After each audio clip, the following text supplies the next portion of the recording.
have to track calories for the rest of my life in order to lose weight. First off, that is just another excuse to not want to lose weight. Second off, you don't have to track calories for the rest of your life. That is a huge misconception about weight loss. And you also don't have to change your whole life around to lose weight, right? You just go in a calorie deficit. You don't have to restrict any foods. You can eat whatever foods you want to make it the easiest you can and to make it sustainable, something that you can follow for the entire rest of your life. You literally go into a calorie deficit, you lose the weight, you reach your goal weight, then you maintain, right? So you go up to your maintenance calories, you eat at your maintenance calories, and then here's the thing, you lose weight and you're in a calorie deficit for quite some time on your weight loss journey, you are so knowledgeable and you get all the tools that you need in order to maintain your weight. And it teaches you so much about weight loss and about calories that by the time you maintain, you're probably gonna already be able to eyeball a food and kind of guess what the serving size would be, how much food you would need on your plate, right?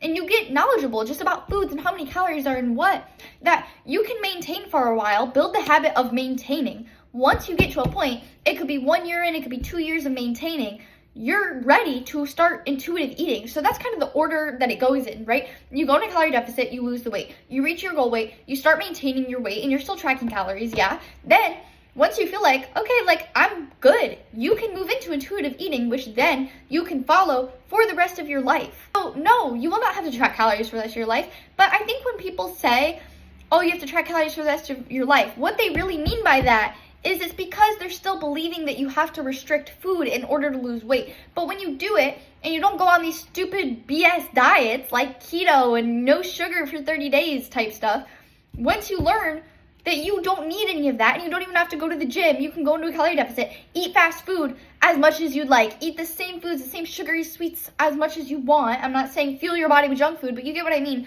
Once you understand that, then you look at it at a whole different perspective of, oh, this isn't so bad. This isn't as bad as I thought. I don't have to restrict anything. I can live my life just with simple modifications and still drop the weight. So when you look at it that way, it's not this terrifying thing to look at. Like, you're not scared of weight loss anymore. And I think that's what people think when they're like, oh, I have to track calories for the rest of my life. They're really thinking you'll have to restrict for the rest of your life. But you don't have to track calories for the rest of your life. You will be able to move into the stage of intuitive eating. It is just a journey for one portion of your life in order to be a skinny queen for the rest of your life.